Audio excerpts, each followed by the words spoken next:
الحمد لله رب العالمين وصلى الله على سيدنا القاسم المصطفى محمد وآله الطاهرين ولعنة الله على أعدائهم أجمعين من الآن إلى قيام يوم الدين آمين يا رب العالمين. Amirul Mu'minin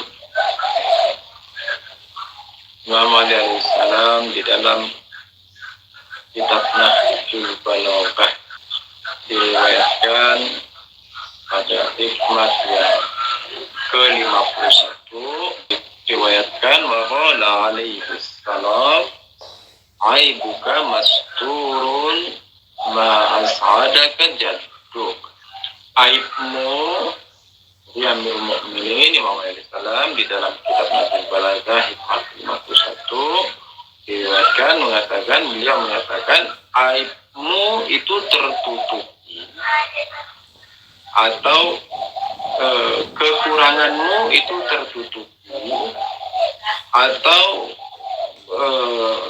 keburukanmu itu tertutupi selama keberuntungan masih bersama. Aibuka masturun ma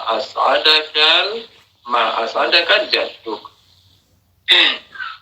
Keburukanmu, kekuranganmu dan aibmu tertutupi selama keberuntungan masih bersamamu.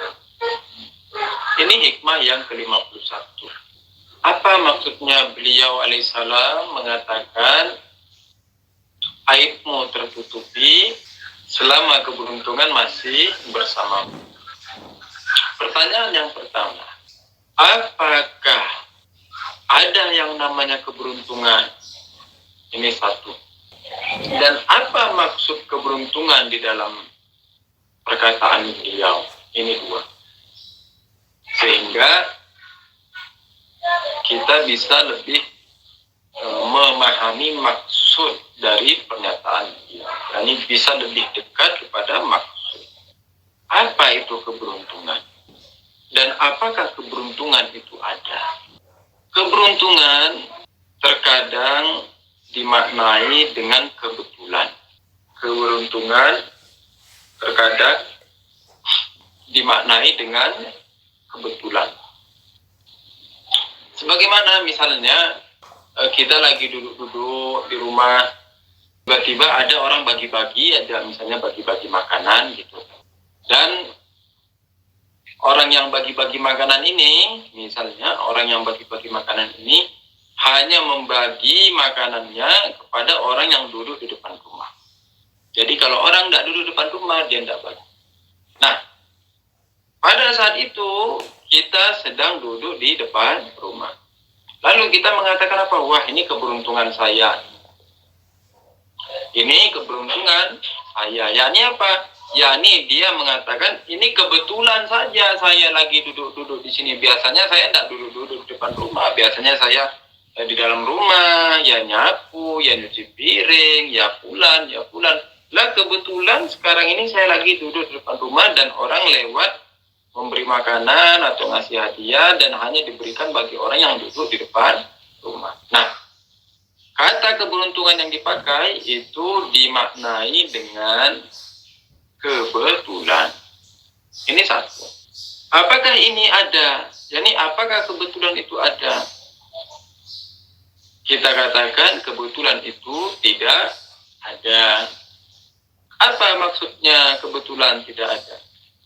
Yani kalau maksudnya kebetulan itu adalah kejadian atau suatu peristiwa yang terjadi begitu saja tanpa sebab akibat, maka kita tidak menerimanya. Itulah mengapa di dalam hikmah, di dalam filsafat, dalam irfan, di dalam mantik, dalam ilmu kalam, dikatakan kita tidak menerima sesuatu yang kebetulan. Ini tidak ada sesuatu yang kebetulan. Semuanya terjadi berdasarkan sebab akibat, semua terjadi berdasarkan kausalitas. Semua terjadi berdasarkan illah wa ma'lul. Semua terjadi berdasarkan ada aksi, ada reaksi. Jadi tidak ada sesuatu yang terjadi secara kebetulan. Nah, dengan demikian, jika maksudnya keberuntungan adalah kebetulan, maka kita menolaknya. Lalu apa maksud kedua? Keberuntungan juga bermakna kita tidak mengetahui sebabnya. Apa? Jadi keberuntungan, makna kedua dari, kalau keberuntungan yang pertama bermakna bahwa sesuatu terjadi dengan tanpa sebab akibat, atau istilahnya dikatakan kebetulan. Dan ini kita menolaknya. Makna yang kedua, sesuatu itu dia terjadi dengan sebab akibat. Tetapi kita tidak mengetahui sebab-sebabnya. Kita tidak mengetahui sebab-sebabnya. Nah, makna ini itu bisa dipakai dalam riwayat. Makna keberuntungan yang kedua ini bisa kita pakai di dalam memaknai hadis tersebut. Di mana maksudnya keberuntungan apa? Keberuntungan adalah terjadinya suatu peristiwa yang menguntungkan bagi kita. Jadi keberuntungan adalah terjadinya suatu peristiwa yang menguntungkan bagi kita, namun sebab-sebab peristiwa tersebut tidak kita ketahui. Sebab-sebab peristiwa tersebut terhijab dari kita. Sebab-sebab peristiwa tersebut tersembunyi dari kita. Nah, ini makna yang kedua. Contoh misalnya begini.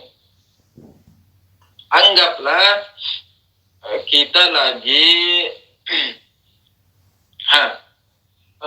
Anda tahu ya apakah benar atau tidak. Jadi di Indonesia itu misalnya ada, contohnya masih meragukan sih. Anggaplah bank syar'i ya, anggaplah bank syar'i. Saya tidak mengatakan bahwa bank di Indonesia itu adalah bank syar'i, enggak. Tetapi saya mengatakan anggaplah ada bank syar'i. Jadi tolong dipahami bahwa saya tidak sedang mengatakan bahwa perbankan yang di Indonesia itu adalah syar'i, enggak. Saya tidak mengatakan. Yang saya katakan anggaplah ada satu bank syar'i. Oke? Anggaplah ada satu bank syar'i. Di mana bank syar'i ini perbankan atau contoh yang lain deh, yang itu agak susah ya nih, agak kurang bersahabat dengan kita. Kita pakai contoh misalnya nonton. Kita pakai contoh misalnya nonton. Di televisi biasanya, di televisi kita di Indonesia kadang-kadang kan ada acara undian-undian begitu, macam undian-undian. Jadi misalnya kita lagi nonton acara ini, diundi kita menang misalnya. Nah, anggaplah kita lagi nonton, terus kita mengganti channel.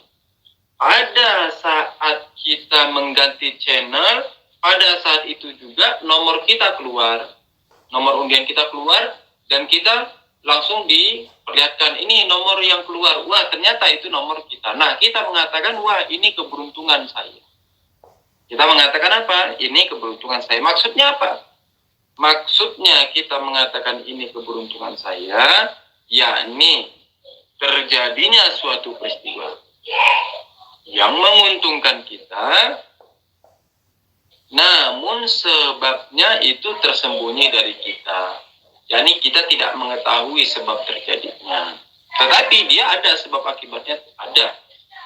Di mana dalam contoh kasus kita itu, kita tidak tahu kok bertepatan pada saat jam segini saya nyetel film ini, terus 5 menit kemudian saya ganti channel, pada saat itu juga pas nomor undian saya keluar, kan kita enggak tahu apa sebab dibalik itu. Yani kenapa pas di detik itu kita mengganti, kita enggak tahu. Tetapi ada sebab akibatnya terjadi. Kalau mau dirinci, kita mengatakan sebenarnya itu iradah, kembali ke iradah kita masing-masing. Yani kamu iradahnya sedetik yang lalu kamu belum beriradah, nanti setelah sedetik kemudian kamu beriradah. Dan begitu juga si tukang televisi. Semenit kemudian dia belum mengumumkan, dan pada saat semenit kemudian dia baru mengumumkan. Nah, ketika kejadian ini dengan kejadian ini bersatu, ini menjadi dua sebab untuk melahirkan akibat di mana yang kita katakan sebagai keberuntungan tadi. Nah, makna ini kita bisa pakai. Jadi, dari sini barulah kita mulai memaknai hadis. Dikatakan aibuka masturun ma'asadaka jatuh. Dikatakan aibmu, kekuranganmu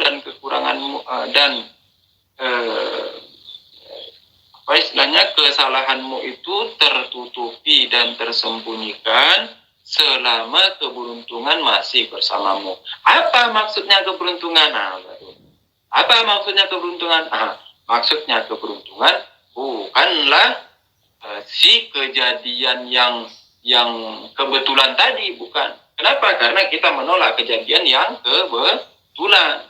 Lalu apa maksudnya keberuntungan? Maksudnya keberuntungan adalah kejadian atau suatu peristiwa di mana sebab terjadinya itu tersembunyi dari kita. Di mana kita tidak tahu apa sebabnya sehingga dia terjadi. Oke? Nah, sekarang pertanyaan. Ketika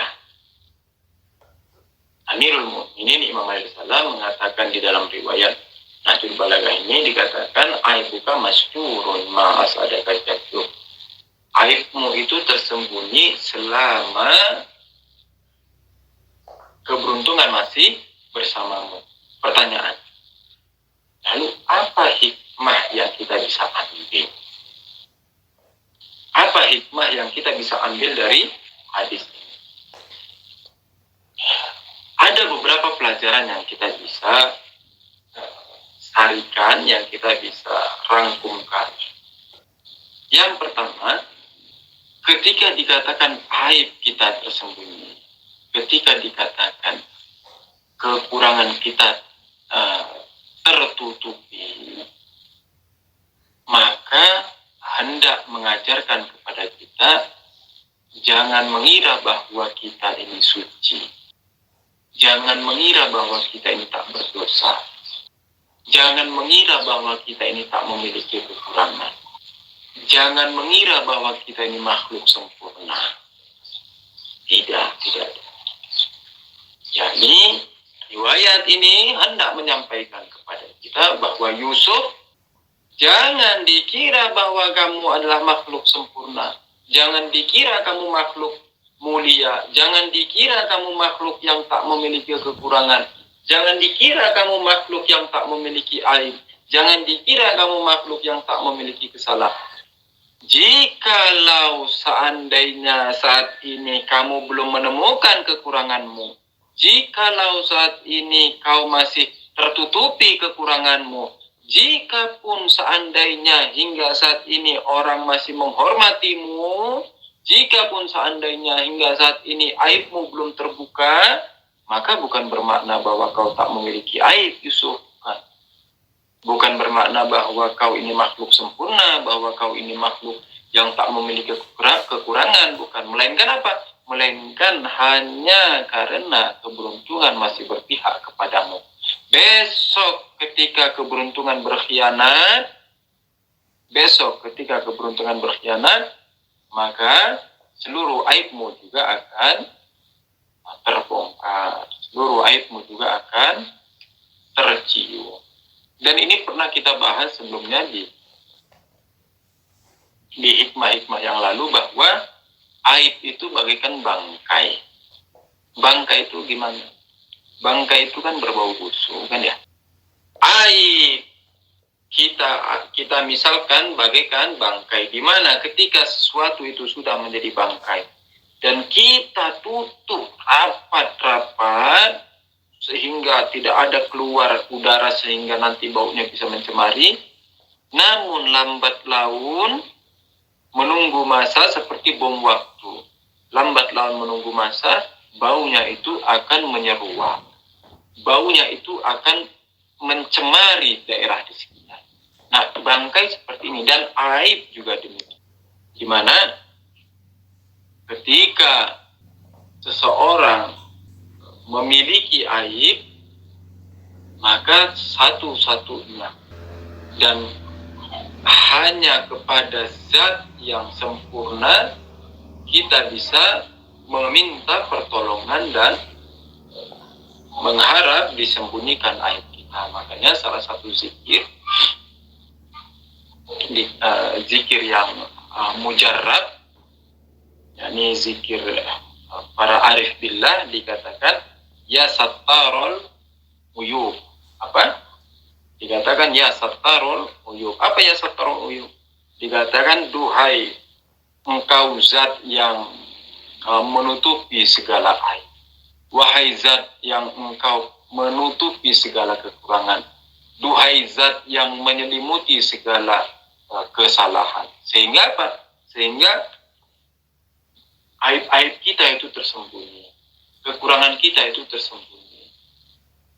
Bayangin kalau seandainya aib kita ini terbuka luas. Jadi bayangkan seandainya segala kekurangan kita ini diketahui orang lain.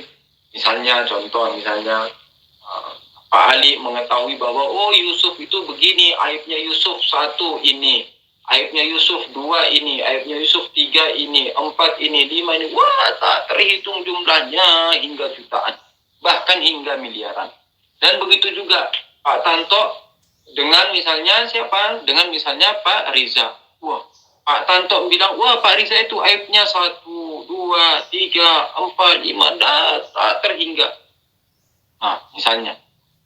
Bayangin kalau seandainya aib-aib masing-masing dari kita itu diketahui oleh sesama. Maka takkan lagi ada senyum di antara kita.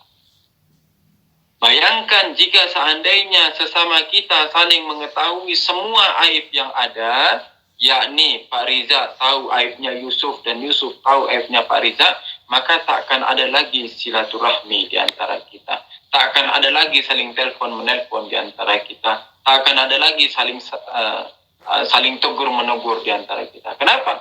Karena contoh. Misalnya Pak Riza tahu, oh ternyata Yusuf ini membenci saya misalnya. Pak Riza mengatakan, oh ternyata Yusuf ini membenci saya. Karena apa? Karena aibnya sudah terketahui. Oh ternyata Yusuf ini benci saya. Pertanyaan, apakah Pak Riza masih mau ketemu sama Yusuf, nelpon Yusuf? Enggak dong. Kemudian, oh ternyata Yusuf ini suka membuka aib orang lain. Wah, ya jelas Pak Tanto tidak akan mau bersahabat dengan Yusuf. Kemudian aib apa lagi? Nauzubillah. Oh ternyata Yusuf ini suka mencari-cari aib orang lain. Wah, tentu siapa? Misalnya Pak Muhammad tidak akan mau bersahabat dan bertegur sapa dengan Yusuf. Kenapa? Karena nanti takut aibnya dicari-cari. Karena Yusuf orangnya mencari-cari aib orang lain. Nah, demikianlah buruknya, demikianlah fatalnya ketika aib kita ini terbongkar.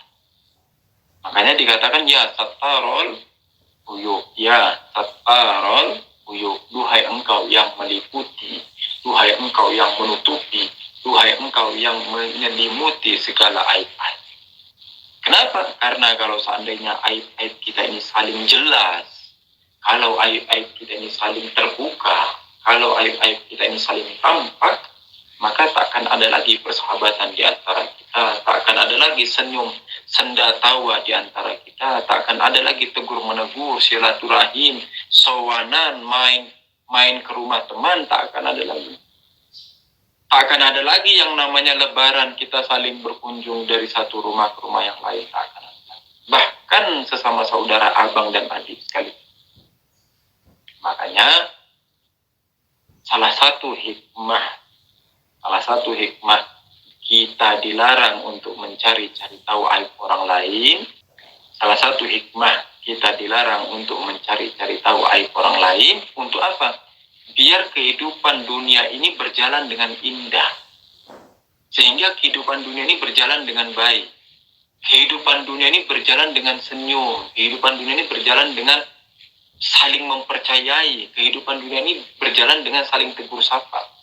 Kenapa? Karena kalau kita kerjanya suka cari aib orang lain, kalau kerjanya kita suka mencari kesalahan orang lain, kalau kerjanya kita suka mencari ketergelinciran orang lain, nanti kita tidak akan mau bersahabat dengan dia. Contoh misalnya, kita sudah tahu aibnya si Fulan. Anggap si Yusuf tahu aibnya si A misalnya. Yusuf mengetahui aibnya si A. Ternyata si A ini aibnya 1, 2, 3, 4, 5. Dihitung sama si Yusuf sampai 100. Pertanyaan, apakah si Yusuf masih mau berteman dengan si A? Tentu tidak mau. Kenapa? Karena si Yusuf tahu, si A tukang mencela, si A tukang begini, si A tukang begini, si A tukang begini.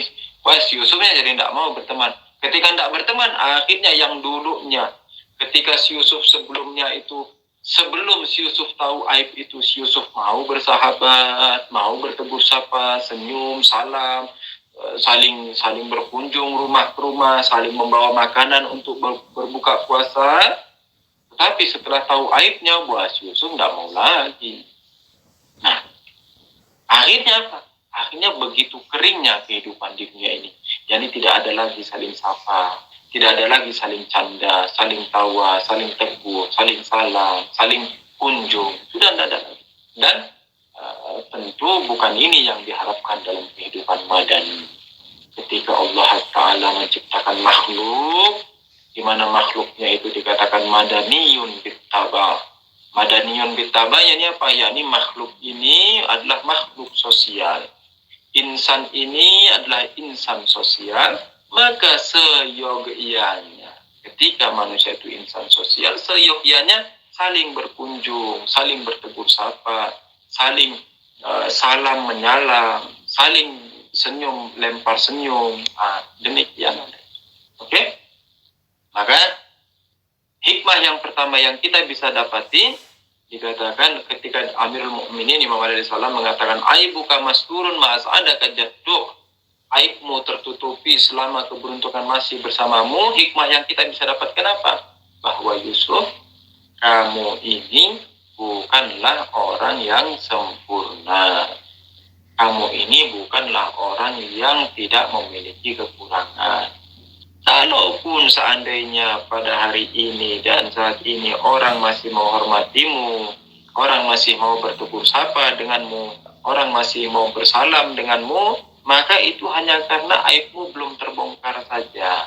Itu hanya karena keberuntungan masih bersamamu saja. Jangan bangga, Yusuf. Jangan bangga dengan hal itu. Kenapa? Karena nanti suatu saat lambat laun ketika waktunya tiba dan keberuntungan berkhianat kepadamu, maka aibmu akan terbongkar. Ini hikmah yang kita bisa dapati. Insya Allah kita lanjut lagi untuk hikmah yang berikutnya, hikmah ke-52 di minggu depan. Insya Allah Ta'ala. Ini malam Jumat. Mari kita hadiahkan untuk para kita, ayah kita, ibu kita, adik kita, kakak kita yang telah mendahului kita, paman, ibu, sanak famili, mukminin, mukminat, muslimin, muslimat, di mana saja berada yang telah mendahului kita. Dan kita hadiahkan untuk para guru-guru kita, khususnya Marhum Ustaz Hasan Abu Ahmad, Alhamdulillah dari kita. Dan untuk Marhum Ustaz Hasan Habsyi, Marhum Kang Jalal, Marhum Ustaz Muskura, Marhum Ustaz Muhammad Rizwa Sekda, Marhum Ustaz Ahmad Mufti, Marhum Ustaz Ahmad bin Abu Bakar di Kota Palu, dan para ustaz-ustaz yang lain yang telah menghabiskan hidupnya dan meneteskan keringatnya dalam menyebarkan ajaran Ahlul Bait. Dan untuk para ulama dan marufin, khususnya Imam Khomeini, Qudisa Sirruh, Al-Lumi Hasan Zari Omuli, Ayatul Misbah Yastiyatul Mahdari Kami Ayatul Ibrahim Amin Ayatul Qadhi Hawatabu Allah Nisharoni Ayatul Muhammad Tafi Umuli Ayatul Lailal Kumshi Allah Mekawatabu Allah Ayatul Hasan Ilahi Tawatabu dan ulama-ulama yang lain Syahid Mutahari Syahid Fish. Semoga Allah merahmati mereka semua, mensucikan ruh mereka, menerangi kubur mereka. Dan juga untuk ulama dan maraja yang masih hidup, khususnya untuk Ahbar Muazzam Hafizahullah Sayyid Alif Amin ini. Semoga Allah memperpanjang usia beliau dan memperpanjang berkah hidup beliau juga. Dan juga untuk Aitullah Jawa di Umuli, Aitullah Hasan Ramizani, Aitullah Noiti, Awi Hussein Omuli, Awi Syafur, dan ulama-ulama ini. Aitullah Fayyozi, semoga Allah merahmati mereka. Semoga Allah memperpanjang usia mereka semua dan memperpanjang keberkahan dalam hidup mereka, insyaallah ta'ala. Dan untuk hujuran Imam Zaman Ajalullah Fardus Syarif, Al-Fatihah ma'as-salawat. Allahumma salli ala Muhammad wa ala Muhammad wa ala Allahumma salli ala siddiqati Fatimah az-Zakiyah Habibati Habibika wa Nabiyyika wa ummi hibbaika wa asfiyaika allati intajabtaha wa faddaltaha wa akhtartaha ala nisa'il alamin. Allahumma kunit taliba laha mimman zalamaha wa astakhaffa bihaqqha wa kunit Allahumma bidan yulad Allahumma wa kama ja'altahumma aimatil huda wa halilata sahibil liban wal karimata indal mala'il ala فصل عليها وعلى أمها خديجة الكبرى صلاة تكرم بها وجه أبيها محمد صلى الله عليه وسلم وتغر بها أعين ذريتها وأبلغهم مني في هذه الساعة أفضل التحية والسلام. اللهم صل على محمد وعلى